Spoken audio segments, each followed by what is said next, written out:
Hello, everyone.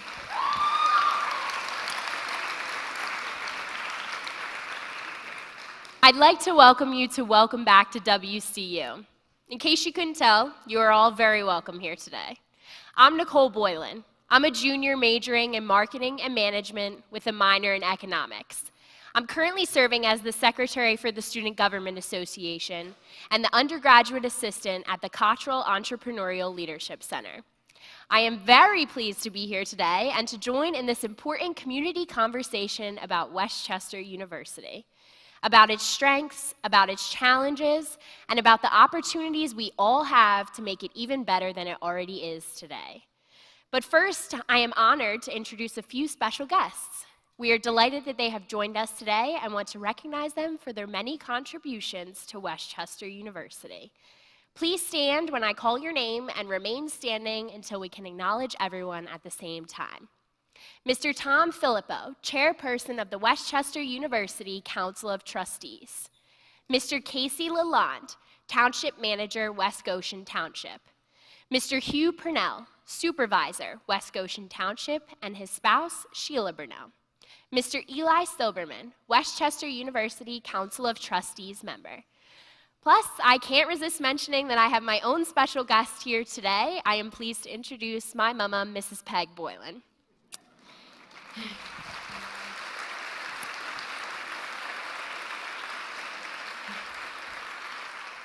We appreciate the support that all of these individuals provide to us and to this university, and we thank you for honoring us with your presence today.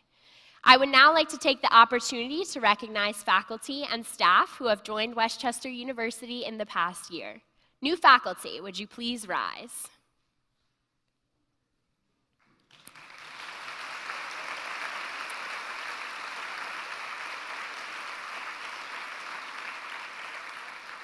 New staff members who have joined us since last fall, will you please stand to be recognized?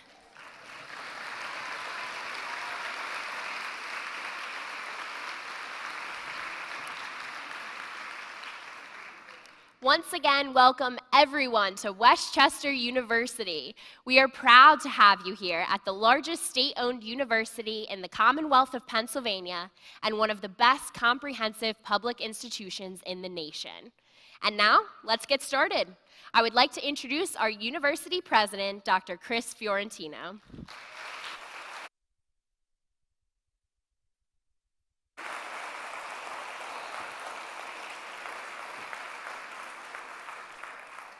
Good afternoon, everyone. I'd like to start by mentioning a personal thing. On Saturday, Sue and I moved into Tanglewood.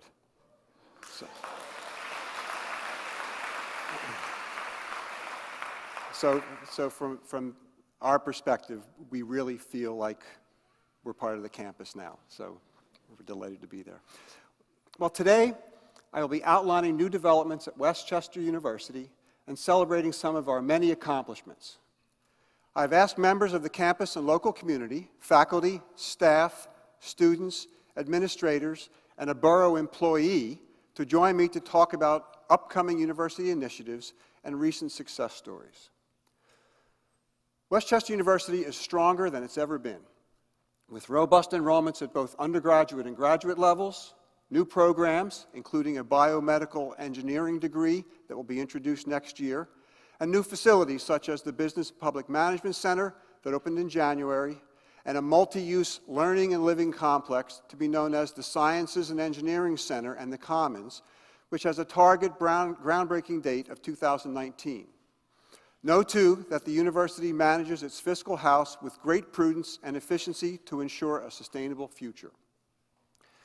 Yet, despite our position of strength, Westchester is not immune to the challenges currently facing higher education here in the Commonwealth as well as nationwide. A number of our 13 sister institutions in the state system are contending with declining enrollment and higher operational costs. As you may know, the state system ordered an external strategic system review. In July, the National Center for Higher Education Management Systems presented its recommendations. As recently retired Chancellor Frank Brogan noted in his farewell blog posted earlier this month, this report is not a commentary on the people in place today, rather it's an estimation of how decades of inertia and aversion to change have hindered the ability of people to do their jobs. We will continue to offer support to our sister institutions, but know that first and foremost, my eye is trained on Westchester University. This is where my heart has been for 34 years.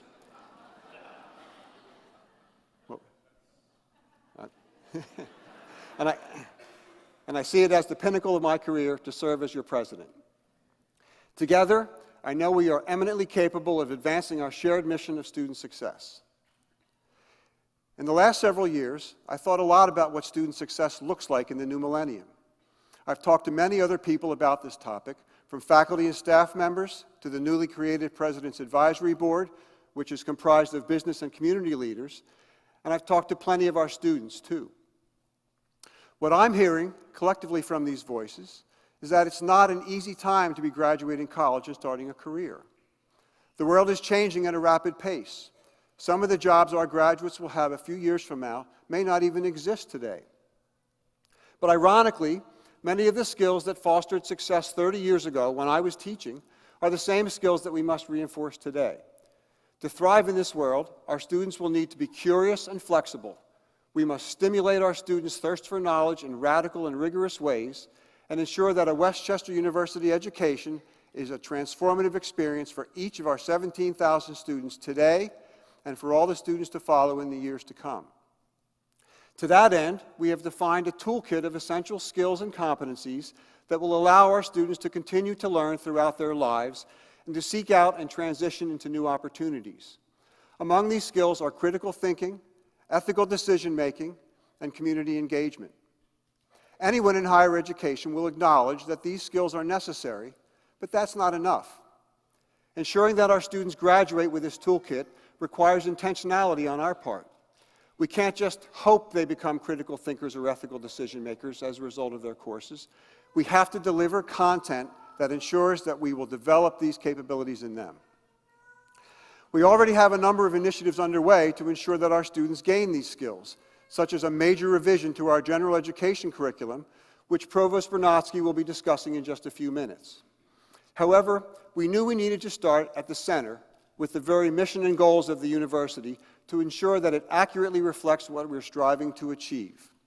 So shortly after I became president, I worked through an inclusive process to develop a new mission and goal statement.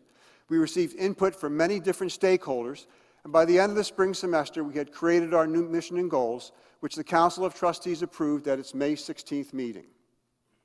I would encourage you to post our new mission and goals over your desk, at your work area, or your department bulletin board, or a staff refrigerator. Regardless of your job title, faculty member or accountant, clerk or groundskeeper, librarian or IT professional, we are all part of this community of educators. So what does it mean to be a community of educators? It means that all of us who work at WCU should see ourselves as educators committed to ensuring that we are providing the opportunities and the spaces for our students to engage in learning. We must dedicate ourselves to developing graduates who succeed personally and professionally.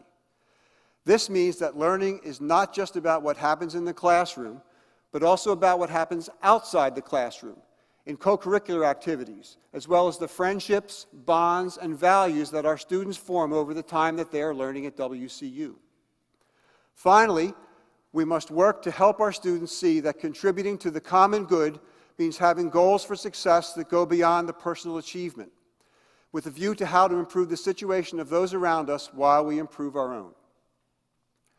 We still have some planning to do to ensure that our work is fully aligned with our new mission and goals. To this end, we are in the process of developing a new strategic plan.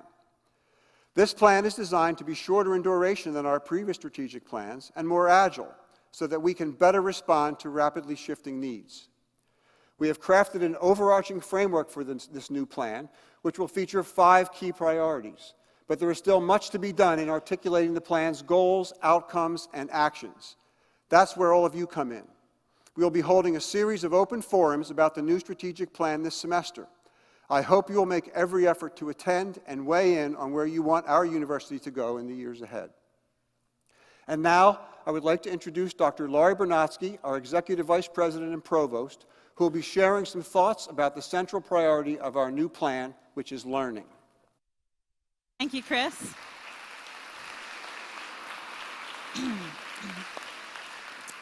Thanks, Chris.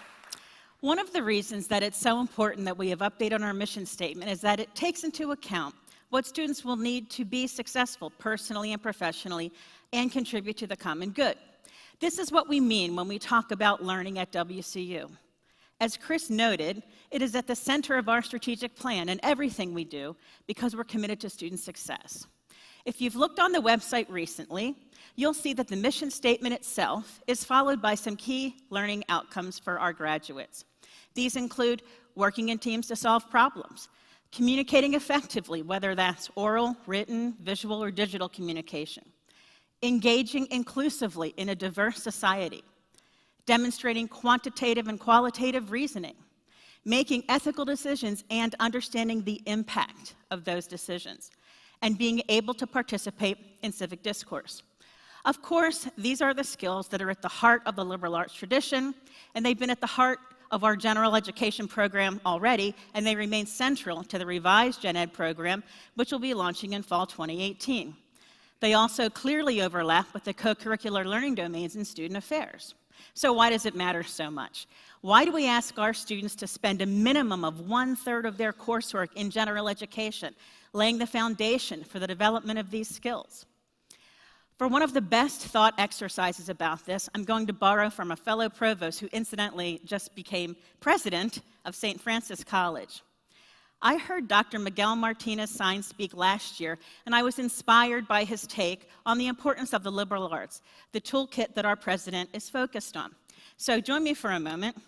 Take a moment and think about the biggest problem or problems facing the world today. You don't have to write it down, just think about it in your mind, one or two of the biggest problems.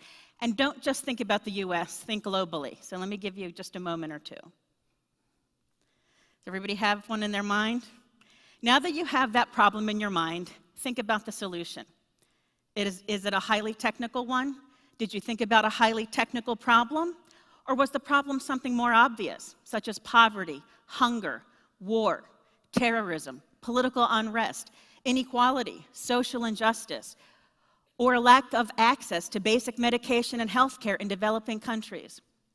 I'm guessing that for many, if not most of you, what you thought of were problems like the ones I just mentioned. Problems that, for the most part, don't require highly technical solutions. Rather, they require a commitment to the ideals that are at the heart of the liberal arts tradition, of the toolkit, and of our mission. Now, there's certainly value in technical solutions, and our graduates have been and will continue to be part of creating those. But I'm reminded of what my faculty colleagues pointed out last year. We educate the 99%. It is a calling to do that, and it's critically important. Why? Because the 99% are the people who will change the world. In other words, it's not so much about creating the next technically advanced malaria drug, but rather figuring out how to get the drugs we already have to the people who need them. As Chris mentioned, in higher education today, we are preparing students for jobs that don't exist yet, and to solve problems that we don't know are problems yet. And consider this. The Bureau of Labor Statistics predicts that students graduating today will change careers 5 to 7 times in their lifetimes. Careers, not jobs. So how can we prepare students to be personally and professionally successful when the sheer rate of change makes it virtually impossible to know what they'll be doing 10 or 20 years from now, maybe even 5 years from now? The answer is what is at the heart of learning at WCU, a commitment to the toolkit, to learning and co-curricular experiences, and to the liberal arts tradition.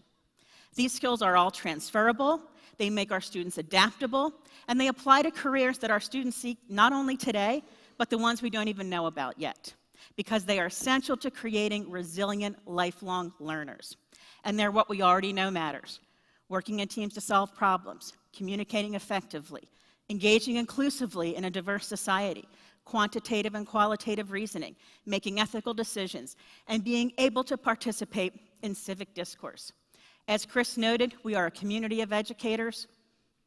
It is our mission and our responsibility as a public institution of higher education. And as we do this, we are changing the world, a few thousand graduates at a time. In the segments that follow, you're going to hear more about how we're preparing our students to do just that. I hope you'll enjoy it.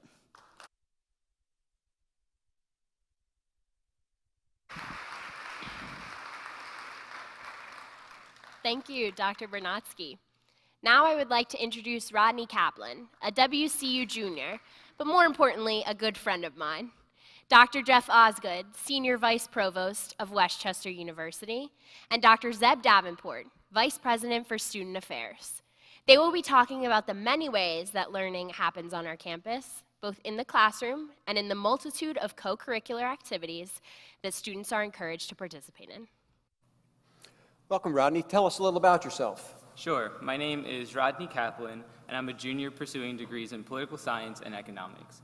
Like many of my fellow college students, I'm not sure entirely what I want to do right after I graduate, but I know that ultimately I want to pursue a PhD.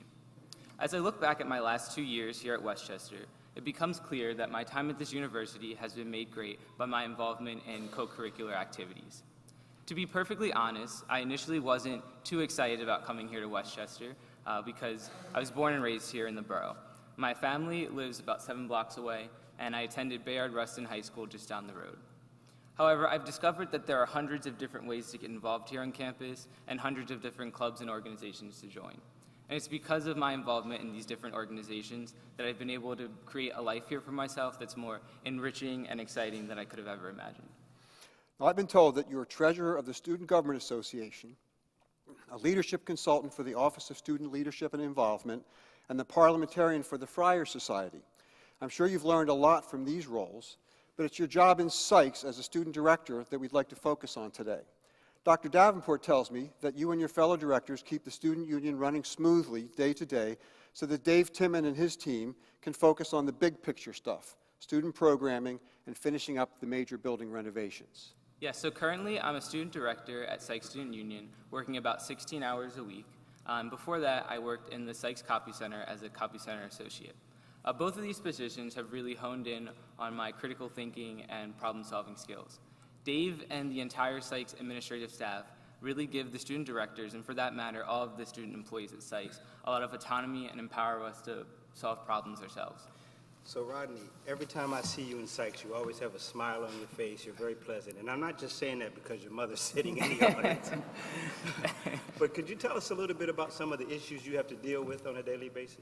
Yeah, well, sometimes there can be a disconnect that exists between client expectations and what we as student directors are able to deliver. For example, be it a client, be it a university client, or oftentimes in the summer, a private outside client, they may have expected the ballrooms to be set in a way that isn't physically possible, or sometimes, 5 minutes before their program, they alert us that they need AV equipment. That's not me, but In these types of situations, I've been told that I'm pretty good at de-escalating and mediating conflict. I come into the situation with the perspective that there's a solution to most problems, and I calmly try to figure out the best way forward.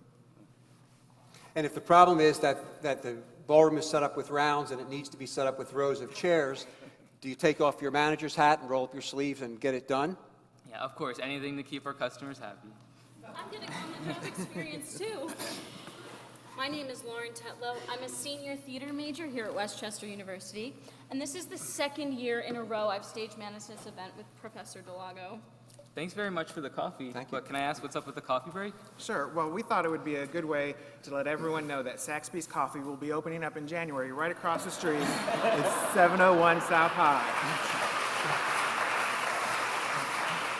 But this will be no ordinary coffee shop. Chris, you got this ball rolling. Could you tell us a little bit about it? Be happy to. And we're sitting up here nice and relaxed, even though we don't even have quite the ink dry on the contract, but we got it done. That's right. Absolutely. This is something I'm very excited about. I met Saxby's CEO, Nick Bear, at a business gathering in Philadelphia and told him about the talented students we have here at Westchester. He was so impressed that he talked about opening up a Saxby's here, and he wants us to take part in this experiential learning cafe model that they use.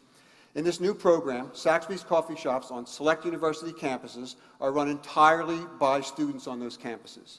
As Nick described it to me, this program is our moonshot, a way to make the world better by teaching young people what it's like to run their own businesses.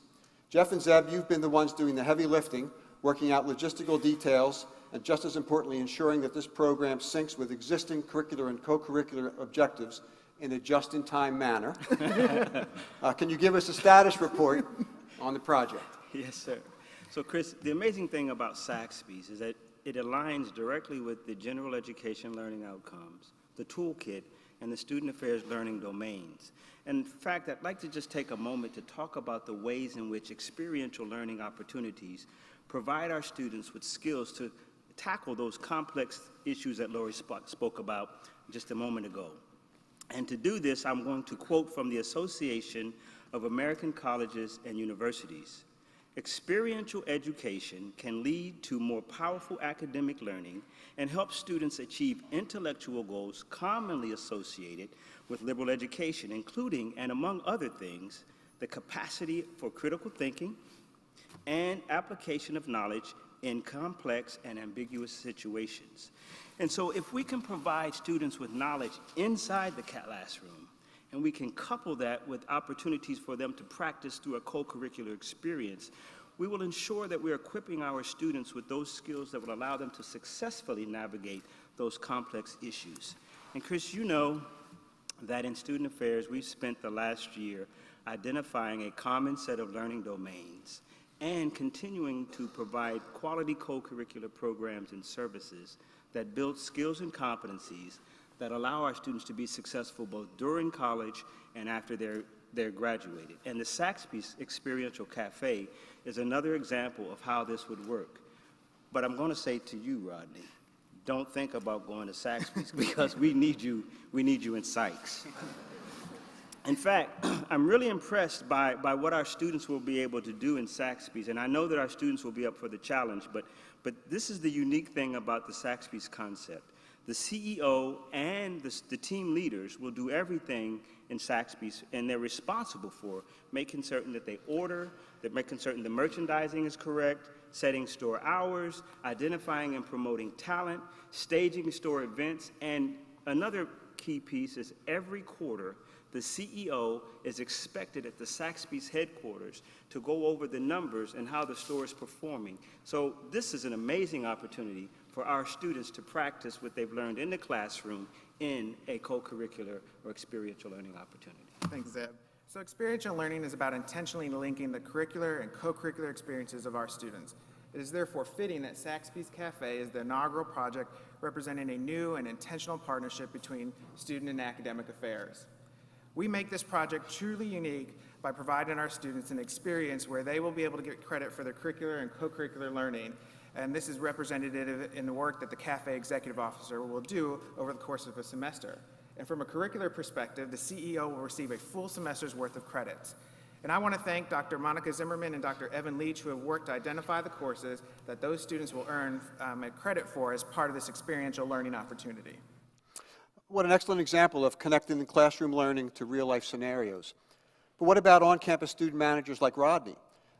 Are there any ways we might provide him credit or otherwise recognize his commitment to the campus? Absolutely, Chris. I'm glad you asked. So the other piece of this exciting partnership is Academic Affairs and Student Affairs' joint announcement today that WCU is planning to adopt and implement a co-curricular transcript. The co-curricular transcript will bring legitimacy and value to our students' co-curricular activities. In fact, the experiences Rodney just spoke of are potential examples of the opportunities that could be recorded on this co-curricular transcript. Plus, keep in mind, even if you aren't the Saxby Store CEO, there are other student leadership positions at the cafe, including marketing, human resource management, graphic design, nutrition, and product development. While these students may not receive academic credit for their work, WCU's co-curricular transcript will provide a mechanism for documenting those co-curricular experiences in which students have gained valuable skills and abilities. So the co-curricular transcript underscores the fact that we are a community of educators at West Chester University, where learning happens both inside and outside of the classroom. Chris, Zeb, and I are excited to report that this is just the beginning of the intentional collaborative relationship we are building between academic affairs and student affairs, and we are doing it all in the name of student success. So stay tuned because there's much more to come. I'll be the first in line to get a cup of coffee at Saxby's when it opens in January. And congratulations on this successful collaboration. Rodney, do you want to take a minute to wave to your mom before you go off stage? Thanks for being here.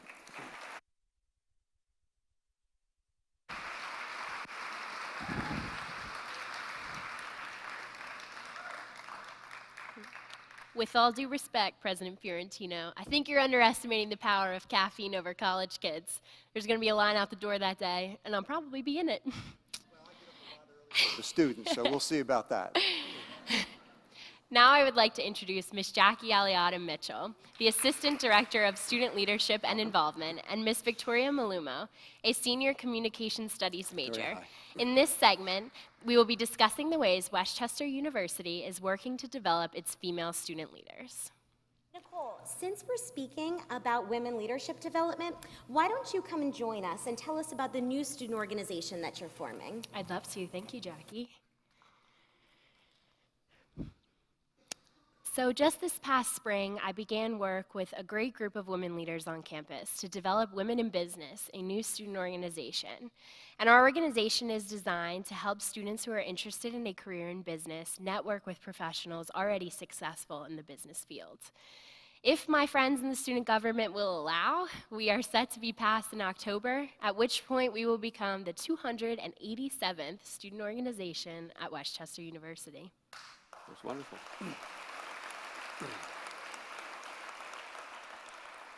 The glass ceiling hasn't been shattered. As of 2014, only about 5% of Fortune 1000 companies have female CEOs. Getting involved with student organizations such as yours and industry organizations later on is a powerful way to fight systemic discrimination and network with like-minded women. Jackie, tell me a little about the work you do in the Office of Student Leadership and Involvement. Sure. My colleagues and I conduct leadership development programming for seasoned leaders and also for students who would consider themselves emerging leaders. Working to develop the next generation of women leaders is a particular passion of mine. In June, Libby Thorson, coordinator of violence prevention and healthy masculinity programs, and I accompanied Victoria and 7 other women students to the National Conference for College Women Student Leaders. It was an amazing experience to join students and campus professionals from all across the world as we honed our leadership skills, made connections, helped our students get ready to shape the world. It sounds like this conference made quite an impact. Victoria, can you tell me a little about yourself and how you got involved in WCU's student leadership development programs? Certainly, President Fiorentino, and thank you for inviting me here today. So I moved to the United States 5 years ago, and I moved to Maryland where my sister and my mom were already living. But I decided to come to Westchester University because of the quality of education and the value it offers. I'm currently a senior studying communication studies with a minor in international business. And in addition to a full-time course load, I also work a minimum of 50 hours a week. 2 years ago, I began a work study with the Center for Women and Gender Equity, and it was a great experience for me because I was open to a lot of resources that I never knew that we have on campus. And I was also given the opportunity to be one of those that facilitated a program called Sisters with Voices. This program was targeted at women of color, and while I was able to support women, I was able to learn from that process also. Victoria, perhaps you would like to tell President Fiorentino what you learned from attending the conference that you and I attended together. Absolutely. At the conference, I believe we were given the tools to build the bridges to success. And here at Westchester University, I'm ready to start building those bridges so that the passage of knowledge can continue. I already connected with the WCU chapter of AWE, which is the Association of Women's Empowerment, and they are very excited to have me on board. And I'm very excited also to share my experiences with this wonderful group of women. And I'm very ready to use that opportunity to kick off discourse surrounding equal pay rights and body image issues. And also, as a Nigerian woman, I'm ready to take what I have learned from Westchester University and from the United States and share it with women that don't have the same opportunity that I have.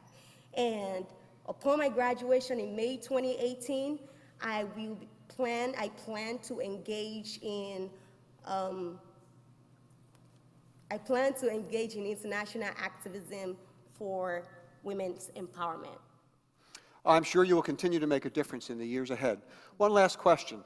Pretend you had just 30 seconds to give advice to current leaders and aspiring leaders in the student body. What would your thoughts be? Well, my advice to anyone that wants to be a leader and a successful leader is to set some expectations for yourself and to know deep inside of you that you're strong enough and you don't need anyone to tell you what to do or to push you. And you're strong enough to push yourself.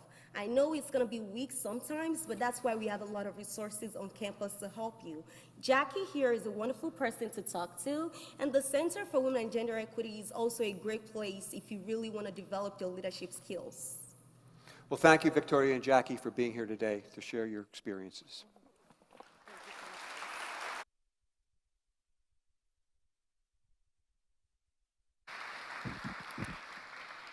Now, I would like to introduce Dr. Peter Ohlers, a professor of accounting who heads up WCU's accounting internship program, and Josh Dandridge, a fifth-year accounting major with a minor in white-collar crime.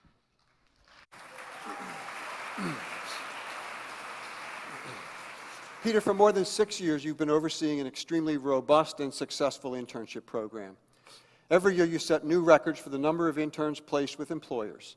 I've learned that this past spring, 70 of the accounting department's 350 students have engaged in internships ranging from part-time positions locally to full-time roles with Big Four accounting firms in the Philadelphia area and elsewhere. Well, Chris, when Professor Clyde Galbraith retired, I took over the excellent internship program that he had created. I asked the Career Development Center to help administer the program. I did this for a number of reasons, including that I wanted our students to learn all the ways the center can help them to become career-ready graduates. Additionally, I get a lot of support from other professors, especially Brad Allen, who is an executive in residence and an adjunct professor in our college. Brad has had a highly successful accounting career, and his extensive contacts have been crucial to our success. Our students are highly sought after, which speaks to the quality of a Westchester education. This past winter, 10 of the 62 interns in the PricewaterhouseCoopers office were Westchester students. Josh here was recruited by PwC, and in fact, just this past summer, he finished his 4th internship with this firm. Well, Josh, welcome. I'm glad you could be here today. Professor Ohlers tells me that you were keyed up for success from the day he met you as a first-year student. Tell me about your internship experiences, and especially what it was like that first summer. My daughter Diana graduated from WCU 3 years ago, and I still remember talking to her about her first day interning at a major corporation. It was both stressful and very exciting. Thank you. Yeah. So what I learned in the classroom was easily transferable, but navigating corporate culture was initially challenging. That first summer, I called Dr. Ohlers multiple times just to talk about what was happening on the job. And it wasn't just me calling, texting, or emailing. It was all the interns. That's the kind of professor that he is. Basically, Dr. Ohlers is like the uncle of the accounting department. He's always interested in how you're doing. I'd like to mention at this point that I recruited Dr. Ohlers to come to Westchester.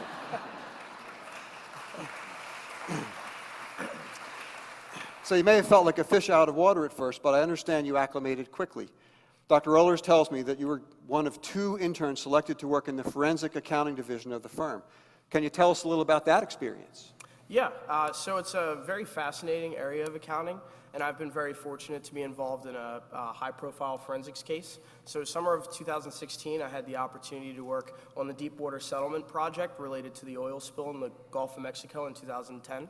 And this past summer, I worked on an investigation in which we did a full document review, including a review of emails and cell phone records. And this was especially instructive because I was able to help create the final deliverable for the client.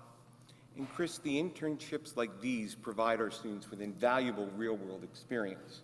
In fact, 80 to 90% of the WCU accounting students who work in a full-time internship, similar to a co-op, already have a job when they graduate. Boy, that's amazing. Josh is no exception.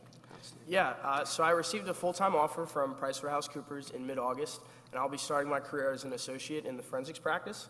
To be honest, Dr. Ohlers was one of the first people I called when I found out, and I graduate in December, and it's a great feeling to know I already have a job lined up. Well, congratulations, and thank you for sharing your story today. Good job.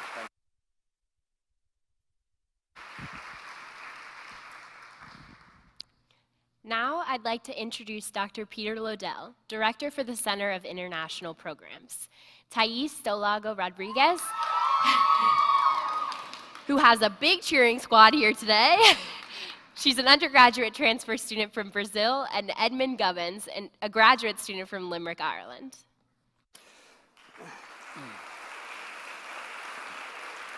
Well, Peter, since becoming director of the Center for International Programs in 2014, you've helped advance our internationalization efforts. The number of WCU students pursuing international educational experience has doubled over the past 3 years. Congratulations for that. And last year, as you know, we signed 5 new agreements with international partners for cultural, educational, and scholarly exchanges. So what's next?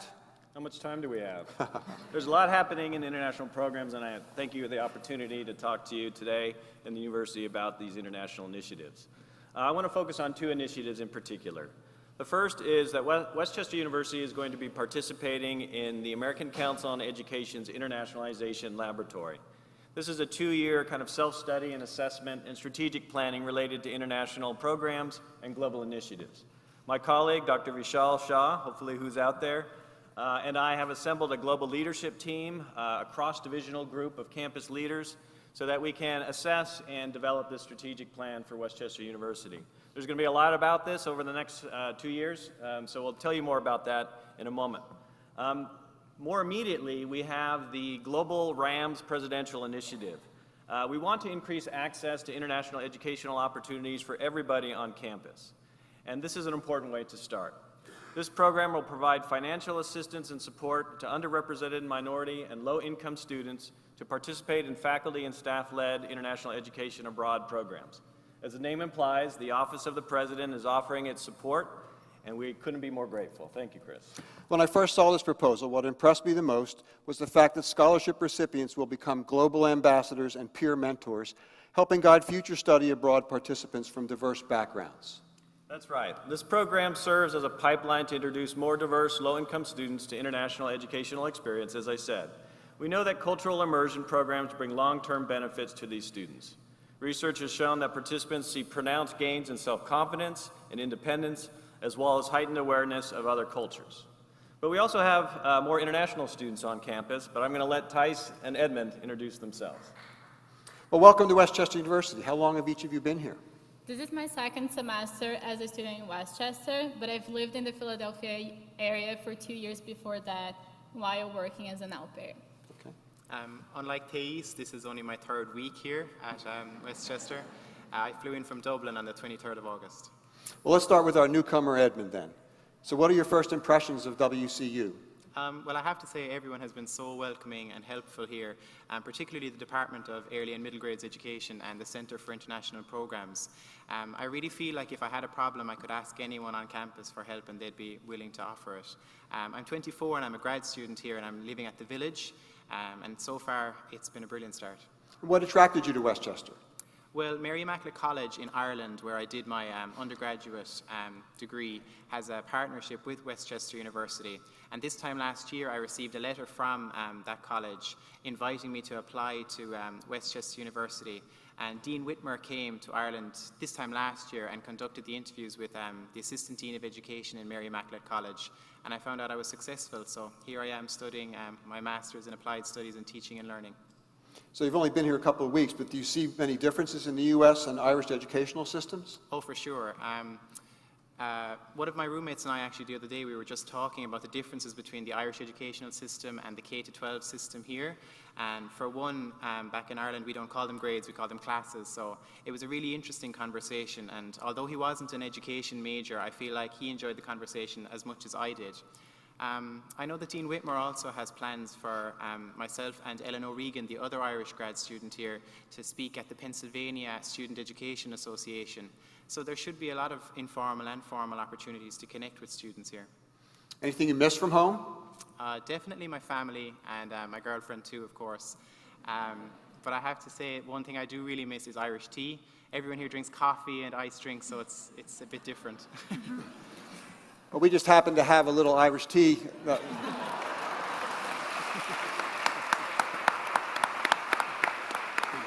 you. Thais, tell me what brought you from a university in Brazil to an au pair position on the main line of Philadelphia to Westchester University.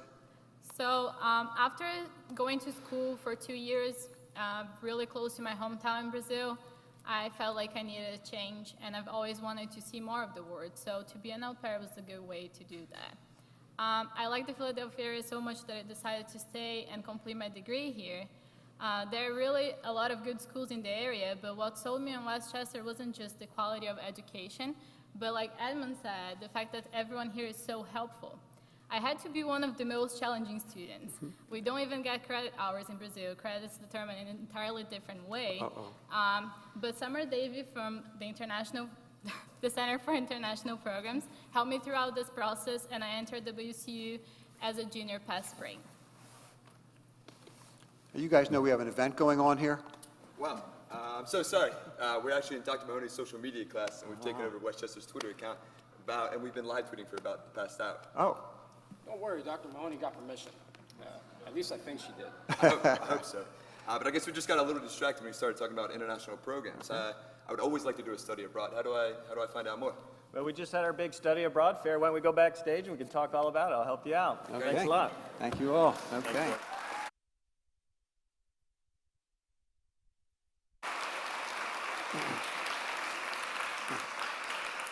Now we're going to get an inside look at Westchester University's geothermal system, which is the second largest geothermal system at a university in the nation. Westchester University has worked aggressively to transition to non-polluting energy sources.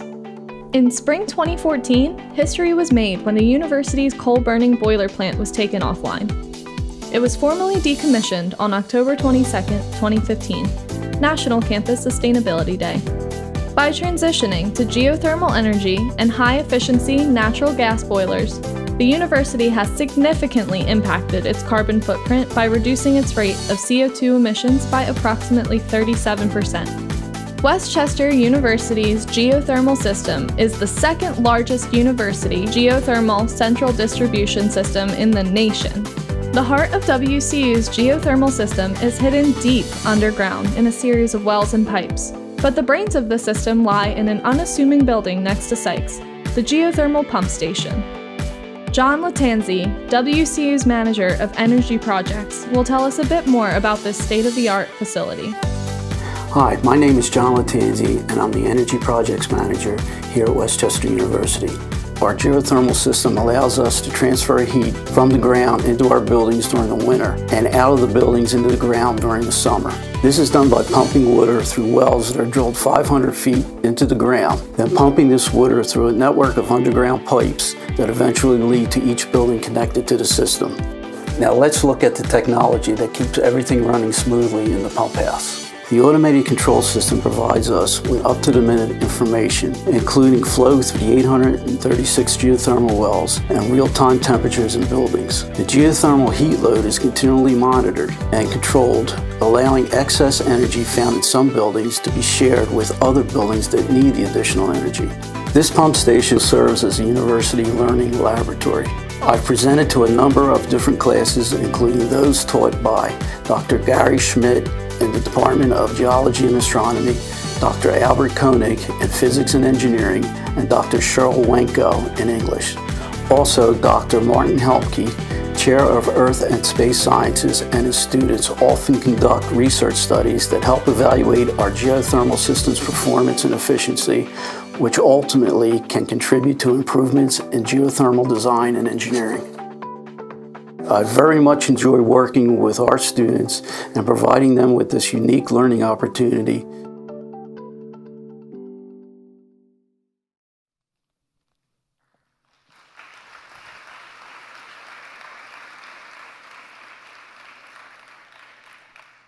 Westchester University embraces a broad definition of sustainability that includes the interconnected domains of economy, culture, and environment. From water bottle refilling stations in our buildings to geothermal wells deep below our feet, Westchester University is a green campus, not just a purple and gold one. President Fiorentino will now talk to Dr. Denise Polk, Chair of the Communication Studies Department, Grace Harvey, a sophomore communication studies major, and Megan Fogarty, sustainability coordinator for the Borough of Westchester, about their collaborative project to reduce food waste. Well, welcome, and a very special welcome to our guest from the borough, Megan Fogarty. Denise, I'm very impressed by your collaborative work and that you and your students are doing with the borough, but I'm going to be perfectly frank.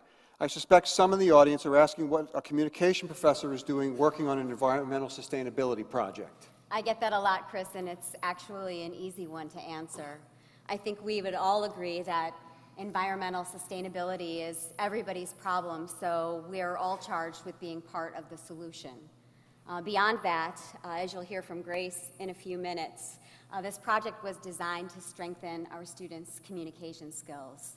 Actually, in fact, it checks off all the boxes in the toolkit our students need to succeed. Critical thinking, responding inclusively to diversity, ethical decision-making, community engagement, and of course, effective communication. So tell us about the project. Well, maybe to understand where we are, it would be helpful to understand how it all got started. So I've long held an interest in sustainable living, from solar panels on my roof to an organic garden, flock of chickens, beehives, and a compost bin in my own backyard. And that compost bin is key because a lot of homeowners and businesses, for that matter, don't compost, and when I have an opportunity to show them how easy it is to do, they often wonder why they didn't start doing it earlier.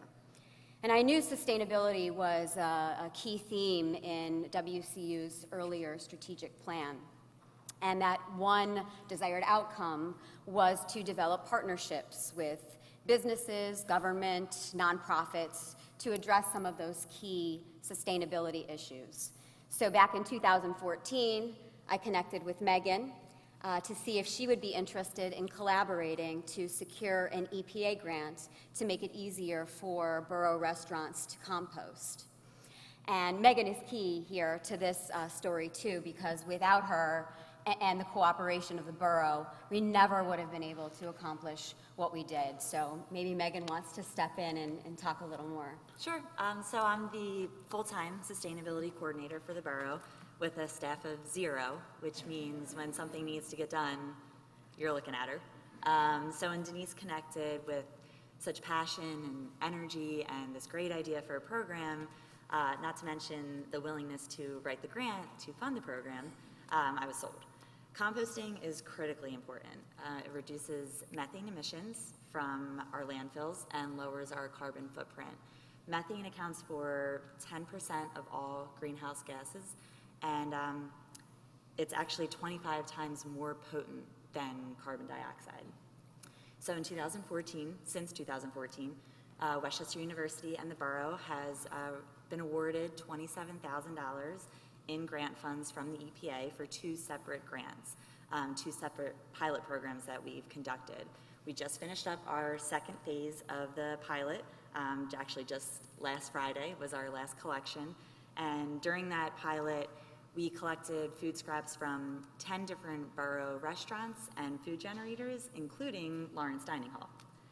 So they all agreed to compost, and now we're entering into the third phase, which is a food recovery challenge. What's food recovery? Food recovery means taking unwanted food that's still safe to eat, still tasty to eat, and diverting it to someone else. It's as simple as sharing your leftovers with your neighbor, and can be as complex as a food recovery program in New York City that diverts donated food from hundreds of restaurants to food kitchens, takes it daily citywide. And as we enter into this third phase, this is where Grace becomes part of our story. Yes, so my job, along with another student named Brooke McAlera, is to get the message out to everybody. So we've started by connecting with nonprofits in Westchester. One of them is Safe Harbor, which is an organization that helps homeless people get back on their feet. So we match organizations like that with restaurants in the borough who are willing to donate. At times, it's definitely challenging. You have to explain the benefits of the program and help people figure out how the food is going to get to them in a safe and timely manner. I've told my mom and dad a lot about my frustrations. People don't get back to me very quickly, and a lot of people are skeptical, but my parents always respond the same way and say, it sounds like the real world.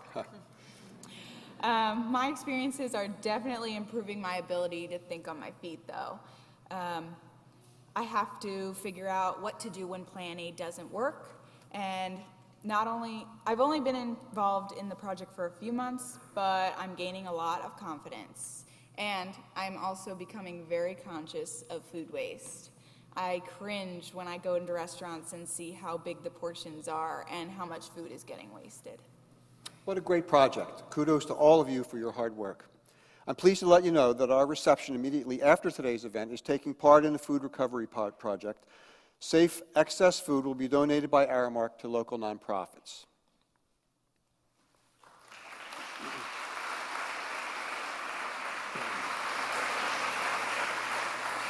Did you know that the Westchester Community Gardens donate a lot of produce to local nonprofit organizations?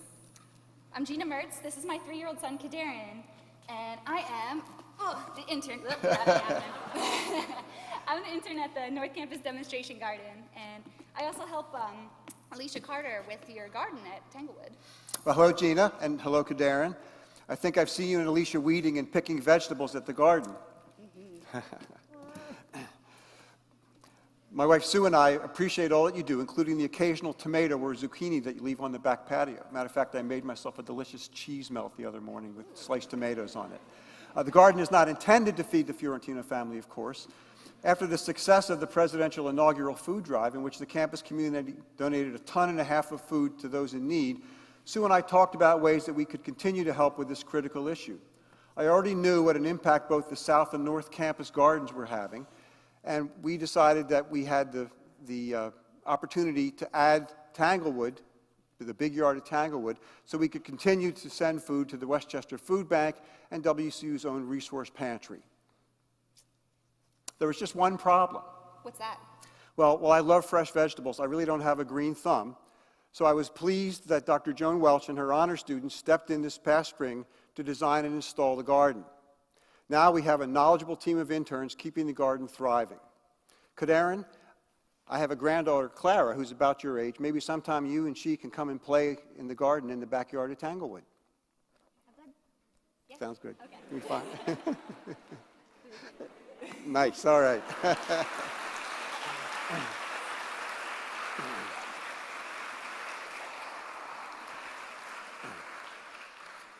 As Nicole noted earlier, WCU embraces a broad definition of sustainability. Under the current strategic plan that's concluding, we divided sustainability into 2 key pillars. The first is focused on environmental and green initiatives, and the second on long-term investment in programs via proper fiscal, financial, and human resource management. So I would be remiss not to share a few highlights from the second pillar. There have been many successes, including the establishment of a university-wide budget committee and human resource succession planning efforts that include tools to help employees prepare for advancement. Another critical success, which provides support to the academic and infrastructure missions of the university, is the Becoming More campaign, which concluded on June 30th, 1 year ahead of schedule.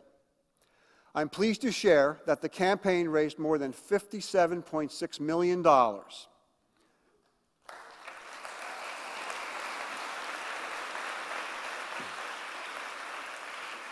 Among the highlights, we're raising more than $5 million for capital projects such as the Business and Public Management Center, $3 million for new program development and equipment, $1 million for community and cultural outreach, $13 million for operations, and a whopping $33 million for 420 new scholarships and operating endowments.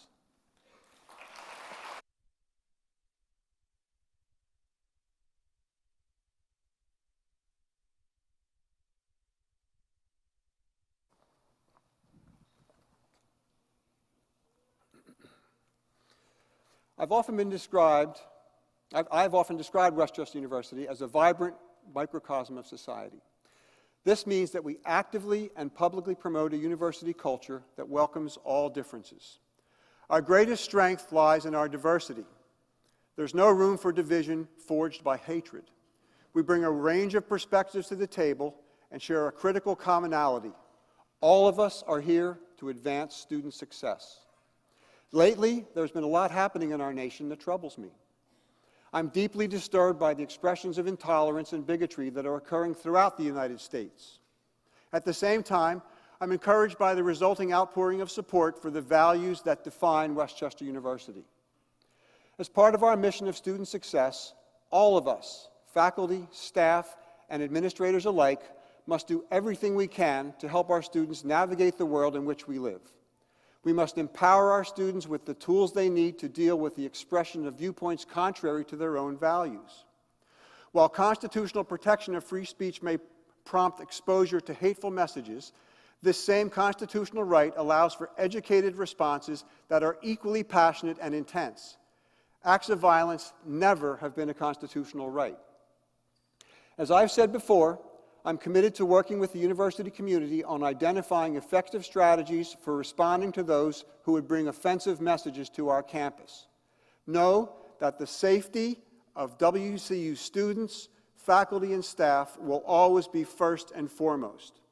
I'm working with others on campus on this critically important issue while affirming the dignity, value, and respect of all people. To this end, we are planning to hold a campus discussion on this topic in the coming months. As you know, diversity is one of the themes in our current strategic plan, and it will continue to be a priority in our new strategic plan. However, moving forward, we will be using the word inclusion, not diversity, to more accurately represent this crucial aspect of student success. Word choice matters, and we realize that the word diversity alone doesn't quite capture what we are already actively striving to do around inclusivity at Westchester. I am inspired by how Pitney Bowes executive T. Hudson Jordan explains the difference between diversity and inclusion. Diversity means all the ways we differ. Some of these differences we are born with and cannot change. Anything that makes us unique is part of this definition of diversity. Inclusion involves bringing together and harnessing these diverse forces and resources in a way that is beneficial. Inclusion puts the concept and practice of diversity into action by creating an environment of involvement, respect, and connection where the richness of ideas, backgrounds, and perspectives are harnessed to create value. One important way that we are advancing inclusion efforts is by our decision to hire a Chief Diversity and Inclusion Officer. This person will serve as a catalyst and convener to oversee and coordinate campus-wide efforts to enhance, cultivate, and to support a more inclusive educational community and workplace environment. The Chief Diversity and Inclusion Officer will serve on my cabinet, and we expect to have her or him on board by the spring semester. Now turning from something new to a long-held Westchester tradition for more than a dozen years, we have been presenting the WCU Civility Award to one individual each year who has made an exceptional contribution to our community. Civility is at the heart of all that we do and at the heart of everything that matters at Westchester University.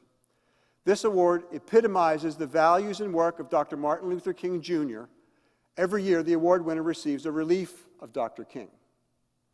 While in our popular usage, civility is sometimes equated with politeness and kindness, for Dr. Martin Luther King, this term had a much deeper and profound meaning. A hallmark of his commitment to critical social and legal change was an equally strong commitment to nonviolence and confronting hate with love. But it did not diminish his passion for his fight for civil rights. It is within this lens that we can understand the commitment of Dr. King to civility that is in the service of justice for everyone.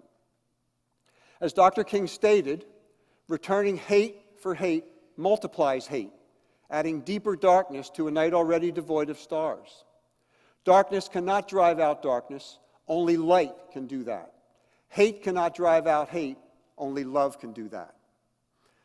This commitment to civility is what we honor with this award, and I am pleased today to recognize a member of our university who embodies the ideals expressed by Dr. King. The winner of the 2017-18 Civility Award is Dr. Tammy James, in recognition of her commitment to students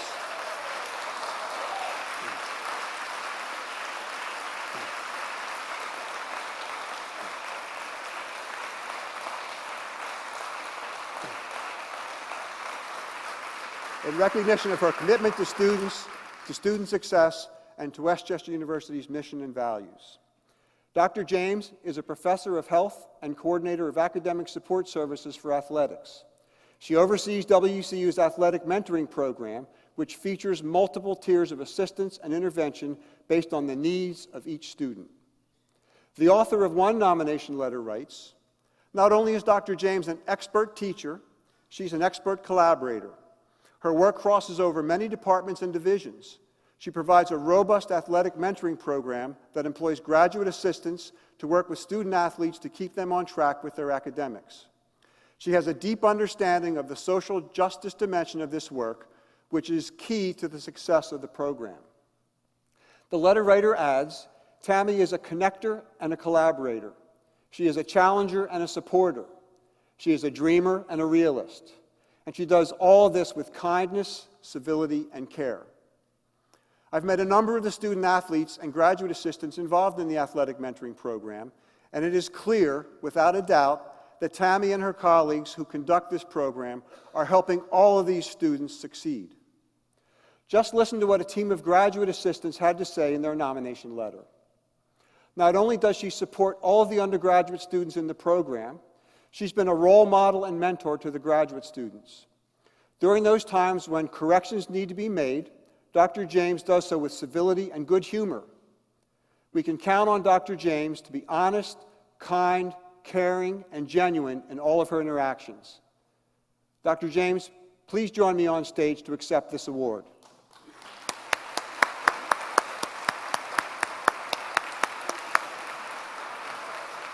Congratulations. What do you earn this one?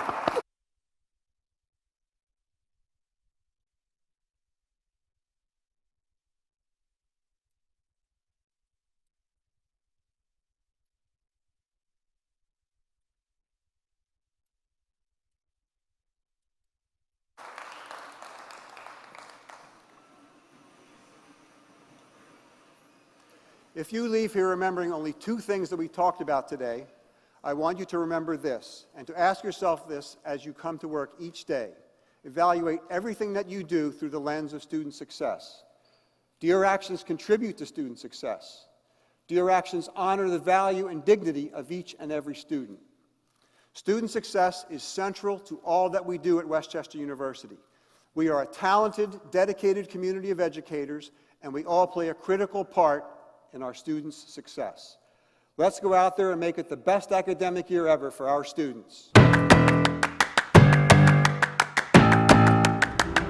Westchester University is a success. We're one of the most competitive universities in the entire Philadelphia region. With its nearly 150-year history, Westchester University of Pennsylvania faculty, staff, and alumni exemplify excellence in their careers, in their communities, and throughout the world. This is a university of which we can all be rightfully proud. With a rich history, exceptional academic programs, outstanding faculty and staff, talented students, loyal alumni, and steadfast friends here in Westchester and far beyond. Excellence of teaching, excellence of research, and excellence of our students is what this university is all about.